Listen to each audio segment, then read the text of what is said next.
Work smarter, not harder.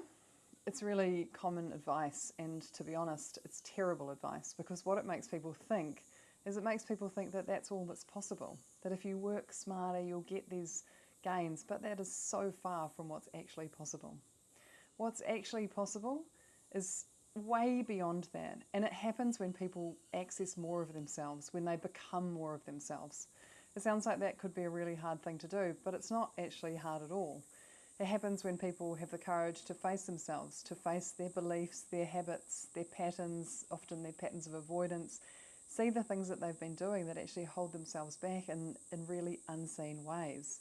When people do that, when they have the courage to do that, suddenly what they find is that they have so much more capacity, that suddenly there's just more space, that they wonder, what on earth was I doing with my time all of this time?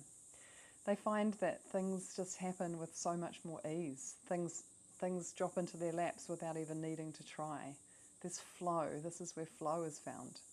And all it comes from is facing yourself. It's never ever found in the hacks, in these tiny incremental gains that you'll get from working smarter. It's always found in becoming more of yourself. What that always means is taking away the things that you never actually needed, that you've taken on without knowing it, and accessing more of your brilliance.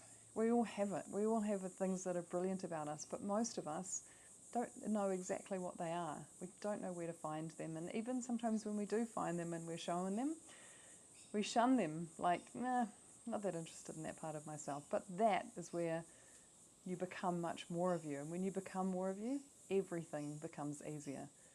Working smarter just becomes obvious. You just do it, but you find what you're capable of is so much more than you would ever have found in the mediocre advice of just work smarter, not harder.